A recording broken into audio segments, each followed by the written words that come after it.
What type of organism is HPV? HPV is a STI for sexually transmitted infection. It causes genital warts, and in some cases, if the strain is a high-risk one, it'll cause cervical, anal, penile, and even oral cancer. HPV is connected to about 40 sexually transmitted wart strains. HPV is found in several families of DNA-containing viruses. Those are as follows: Adenoviridae, Herpesviridae, Papoviridae, Poxviridae, and Hypadnaviridae. HPV only infects humans by inserting itself into mucosal membranes, such as in the mouth, throat, genital, and even anal areas. The harm HPV does to humans is only when a cancerous strain is contracted. The risks of contracting HPV for both men and women are: they need to limit their partners and make sure those partners have low amounts of partners as well. Also, being younger than 25 can be a big problem due to irresponsible decisions.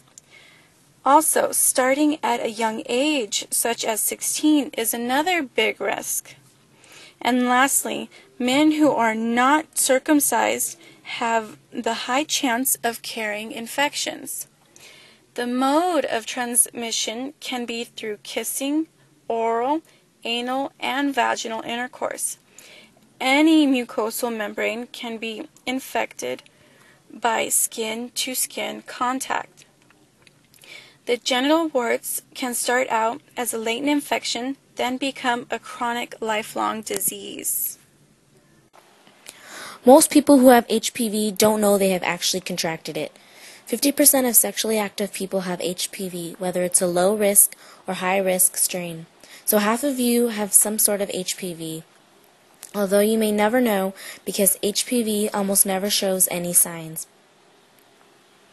If HPV is contracted, genital warts may begin to appear a few weeks to a few months after the initial contact. Depending upon contact, you may be susceptible to oral and also anal warts. If low-risk HPV is contracted, it may flush out of the person's system within 2 years. Signs can be detected via pap smear. For those who may not know, a pap smear is done to test scraped cells from the opening of the cervix for abnormal or potentially cancerous cells. PAPs are a method of diagnosis for cervical cancer for women. As for men, there are currently no methods for diagnosis.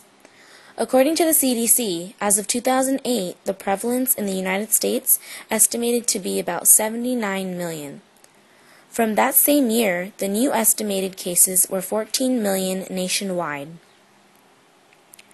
Treatments for genital warts consist of topical creams and gels. For example, Aldara, which helps speed up the immune response by producing interferon, and Podophylax, which slows down the growth of warts. Surgical removal was also an option, although it may not be recommended due to the fact that warts can be reoccurring. Fortunately, there are vaccines available for both males and females between the ages of 11 and 26. As for women, there are 2 vaccines, one for cervical cancer, which is called Cervarix, and the other for genital warts, which is called Gardasil. For men, only Gardasil is available. Since men do not have a cervix, there is no need for a vaccine for cervical cancer. These vaccines work against common types of HPV and are given in 3 separate doses over a period of 6 months. There is a possibility that women can acquire a nosocomial infection due to the contaminated or non-sterile instruments in hospitals or any other clinical environments. In rare cases, children are susceptible to RRP, which stands for recurrent respiratory papillomatosis, or in other words, known as warts in the throat.